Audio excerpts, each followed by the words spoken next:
Sunset at sea has a certain allure. It ignites a dazzling fire in your imagination and on any white-painted surface around you. The hues of orange, red, and yellow form a layered spectacle that stops time indoors and out. It doesn't matter if you've made 100 trips across the ocean or you're making your first. This view is special. It's worth it to open up the doors, take a stroll, put your life in perspective while you have time, because, let's face it, the next day could look very different.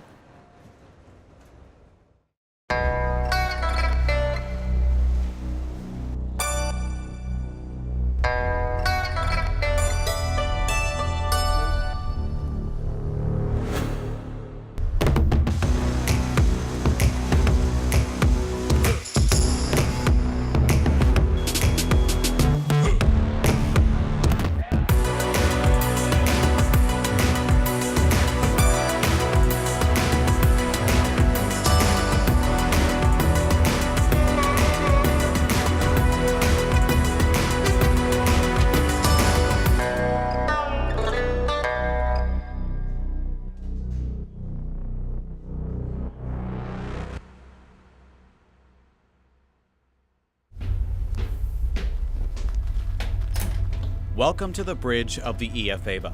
This glowing array of buttons and dials controls the ship taking my cameraman Kirk, myself, and some wild blueberry jam from Maine to Iceland. I know you're tempted to press a button. No, I wouldn't dare. From this spot, the highest deck on the EF3, Captain Jacek Rabiej keeps 2 watches a day, one from 8 a.m. to noon and a second from 8 to midnight. If you're on watch, you're the person responsible for keeping the ship on course and away from obstacles like other boats and buoys. It's completely dark up here at night.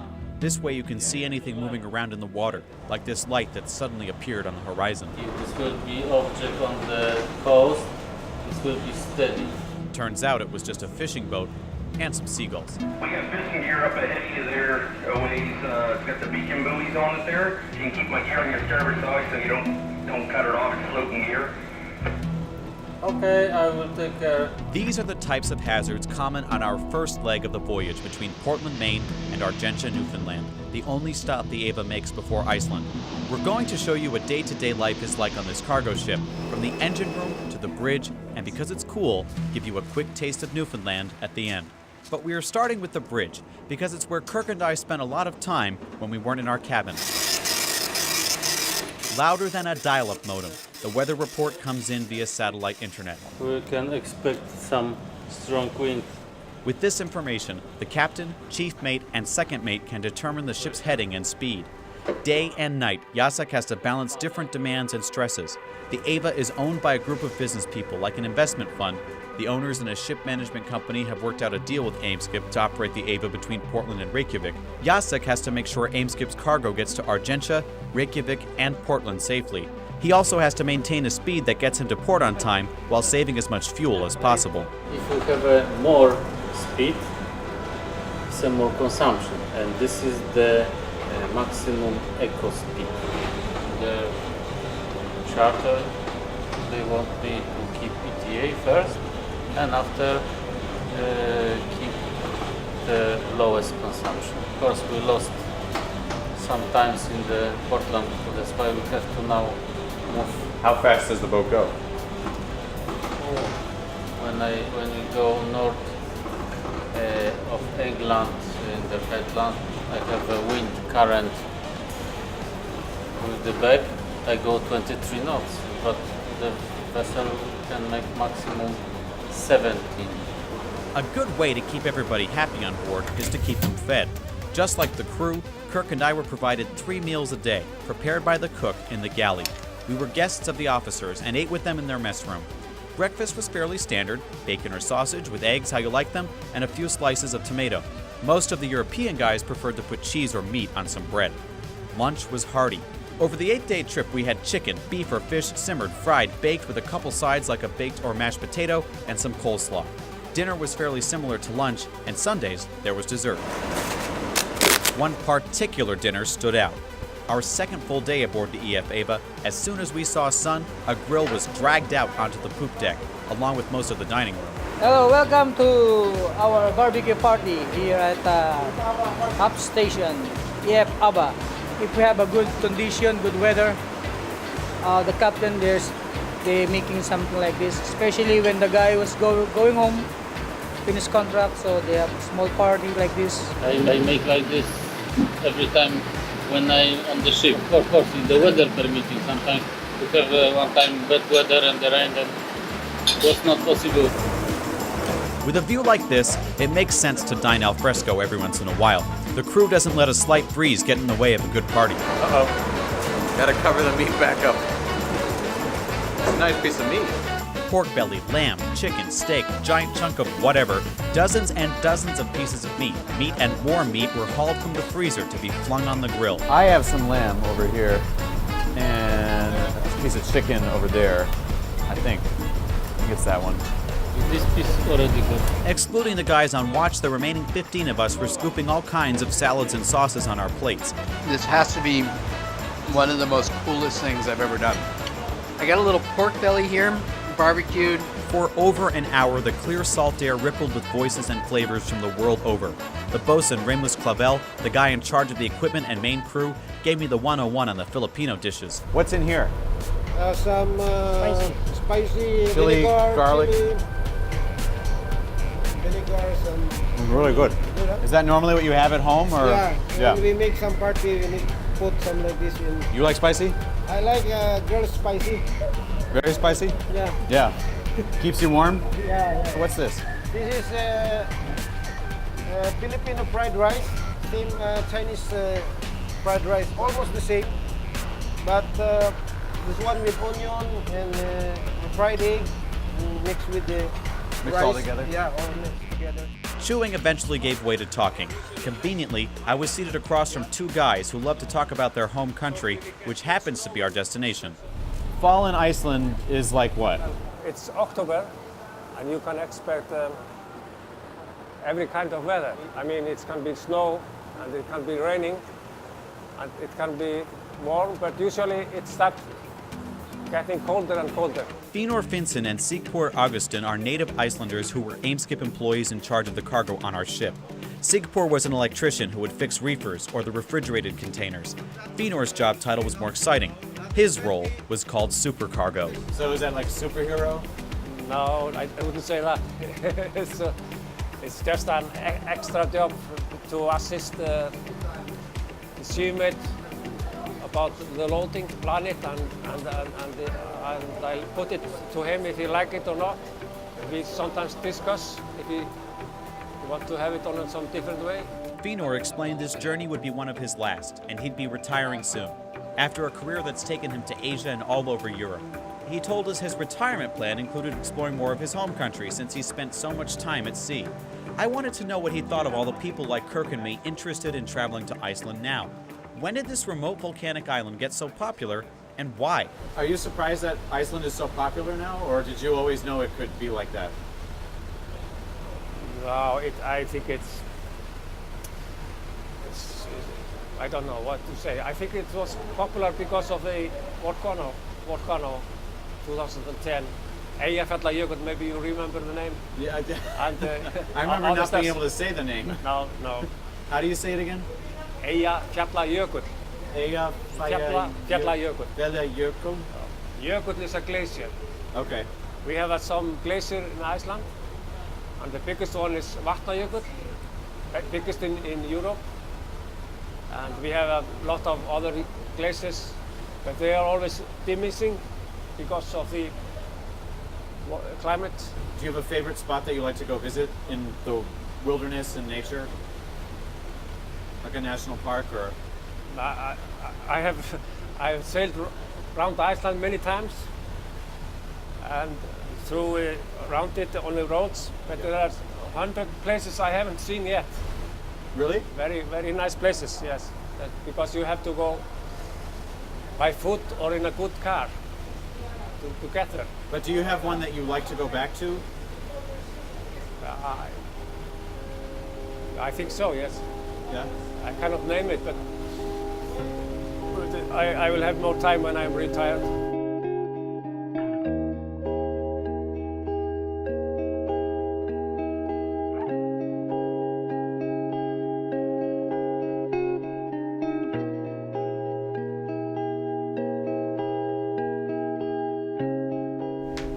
Let's give it a shot. How's the digs? I don't have much choice now, do I? It's pretty good though. It's better than I thought. On our way to Iceland, Kirk and I were graciously given the largest cabin on the ship. This is where we usually hung out for a little bit after meals, especially when the weather was rough and we weren't sleeping all that much. We had a fridge, a TV, a bathroom with a shower, 2 beds, an electric tea kettle. To be honest, it was pretty comfortable. That is, until the waves came. But more on that in our next episode. The weather was generally calm on our way to Newfoundland. This meant Kirk and I could go out on deck, or as long as we hung on to the rope up to the bow. We got to see how the containers are lashed down after departure, how the windows get cleaned, how the floor gets mopped, sandals required of course, where the smoking room was, and how generally there's a lot of downtime. So this is what ship life is like. Kind of boring and exciting all at the same time. Yeah. It's interesting moving, but also being trapped in this, it's 400 feet long or something? It's kind of weird how many times I've tried to check my cell phone. Just for email. Yeah, it's been funny telling you not to check your email. But you can see where, like you were saying before, how an artist would want to do this. Yeah, the interesting thing is you almost have time to procrastinate, and you can work on your stuff when you want to work on it. Decide that you don't want to work on it for a little bit because you still have however many days left of your trip. You're going to be moving no matter what, so you don't have to concentrate on the journey. You just zone out and start bubbling, creating, whatever the kids are doing these days.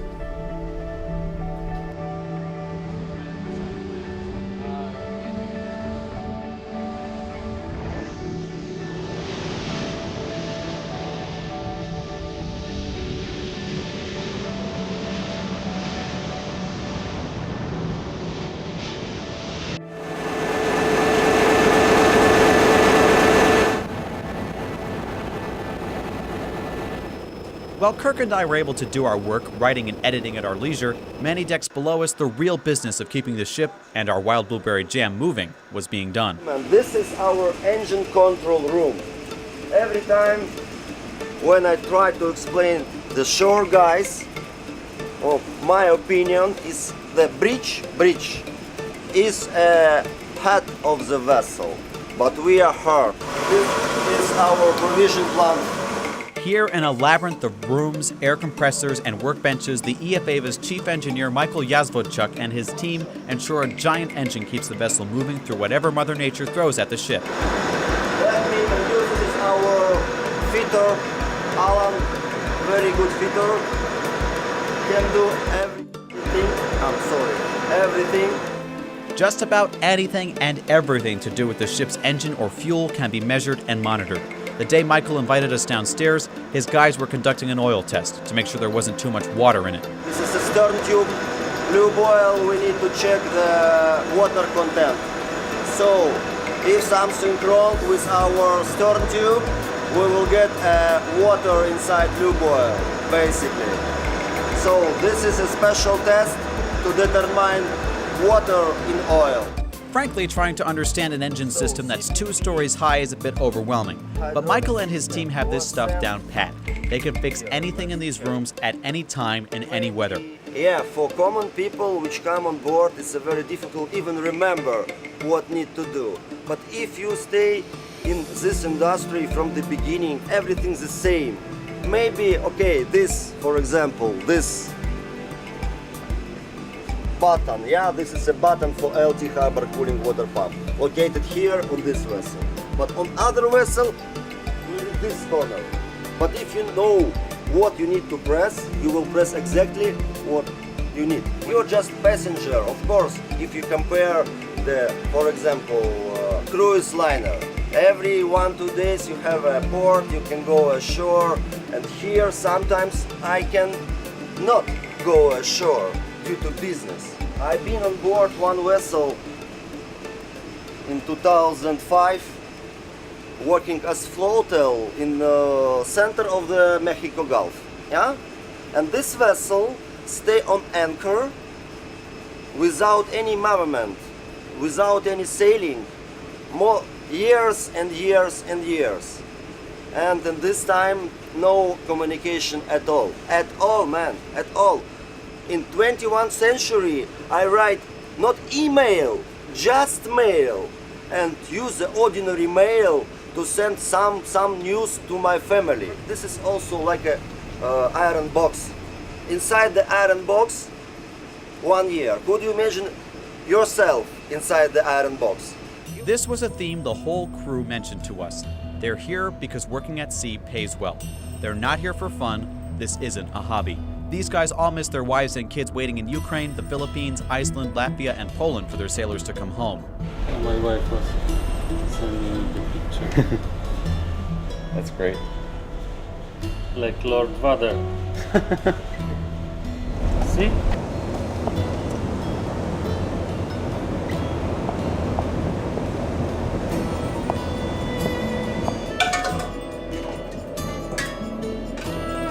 It's time to write down everything we own so the Canadians don't take it from us. On a bleak but calm day, Newfoundland appeared in front of us. For at least an hour, we cruised up Placentia Bay. Mounds of hard rock and all manner of lumpiness popped up around us in increasing frequency until finally we reached Argentia. With only hours to soak in the Canadian rain and eager to enjoy some time on land before the 5-day sea passage, Kirk and I rushed off the boat to meet Frank Berry, AIMSCIP's coordinator in Newfoundland. We wanted to learn as much as we could about this stop for Maine's Iceland-bound ships. Turns out, a lot of Americans visited here before us. This is the north side of Argentia. It was owned by the Americans, and they had a naval base here, and behind you, or behind the vessel, on the other side here was the south side, where it was mostly living quarters. And this is where they used to come in to fuel their ships. Submarines, warships. It was during the wartime. So. In 1941, FDR and Churchill actually met for the first time face-to-face right off this shore. That August, the two of them signed the Atlantic Charter on a battleship that was anchored here. The document the two men signed would outline aims and understandings during the Second World War. Fun fact, after the meeting was over, President Roosevelt sailed to Rockland, Maine aboard his presidential yacht. Today, the villages dotting Placentia Bay are much quieter. There was a lot of, we'll say, Newfoundlanders that worked on the American base for many, many years. And when the base closed in the early 90s, a lot of people had to go elsewhere to work. To make the best use of our shore time, we decided to hop in a taxi. We had no particular destination in mind. Kirk, myself, even Captain Yasek just wanted to see this place. We do have a beautiful boardwalk. Okay, well, you just see that retaining wall down there earlier. Lisa McGrath owns 5-Star Taxi and can get visitors like us from the port in Argentia to the next biggest town called Placentia. You're probably thinking, wow, Placentia sounds an awful lot like another word I know. You'd be right. And there's more fun town names where that came from. Some of the places around here have like kind of interesting names. Yeah. Like come by chance. It's like one of the little communities is called Dildo. It's a very popular place for tourists. I really don't know where the names came from, but there is a lot of strange names. We didn't see any ghosts, but we did drive through a graveyard. We also saw the churches, the bar, some video of a moose Lisa took, and met more locals. What are you at there, Patty? What are you at there, Lisa? Just to see it. How you making out with business today? Oh, not bad. Yes, Where you at, boy? Oh, he's just doing some video in there with the ship down in Argentia. Oh, yeah. So, go on home now and get dressed up for this. The population. That's the big story around here. Like Maine, Newfoundland is aging out. Younger people are moving away to other parts of Canada for good-paying jobs and places with more Tim Hortons. Some are staying, but in Lisa's daughter's case at least, staying comes with a long commute. Travel, like my daughter travels an hour and a half each way for work. Every day? Every day. But once again, she is home and she wants to make sure that her son gets to grow up here. So.